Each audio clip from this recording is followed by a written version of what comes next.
ओडिशा रे किछि दिन हब हईजा भली भयंकर बेमारी तार काया विस्तार करवा अत्यंत दुखर विषय एवं गुरुत्वपूर्ण स्वास्थ्य विषय।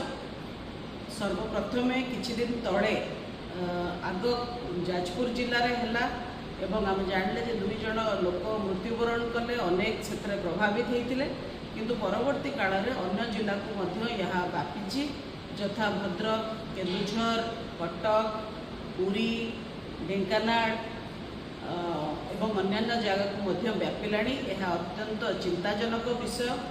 हईजा बा कलेरा ये गोटे बहुत सीरियस बेमारी बोली समस्ते जानती एवं मनुष्यर जीवन जाइपारे जदि सरकार सतर्कता अवलंबन न करती।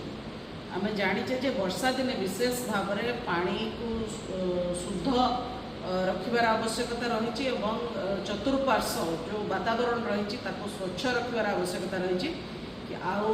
हईजा को नियंत्रण करने कि सरकार तांकर जो एपिडेमिक्स कंट्रोल जो प्रोटोकॉल रही काम लगेवा दरकार। किंतु दुखर विषय जे एबे जाके राज्य सरकार ए विषय केतबेले जानी नांती बोली कहउचंती एवं केतबेले कौन नियंत्रण करने पदक्षेप नौचन ताहा मध्य स्पष्ट भाव में जना पड़ी नहीं। तेणु एमती हल्का भाव में हईजा भली गोटे जोटा एपिडेमिक हो पारे बेमारी को नबा सरकार अपरिपक्वता एवं तांकर शासन चलैबारे अनभिज्ञता को दर्शाउछि।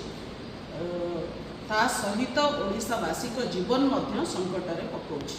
प्रत्येकटी जीवन मूल्यवान एवं सरकार को आगे दाबी रखुछि जे तुरंत हईजा को नियंत्रण करने कि कौन कौन पदक्षेप नहीं ताको भी स्पष्ट करेंगे। ता सहित जो प्रोटोकॉल रही हईजा को कंट्रोल रे रखापी ताकू तुरंत लागू करके गोटे युद्धकालीन भित्ति वार फुटिंग रे हईजा को कंट्रोल करेंगे जमती कि अन्य को जिला बा अन्य गोटे व्यक्ति को ये आउ संक्रमण करि परिबो ना।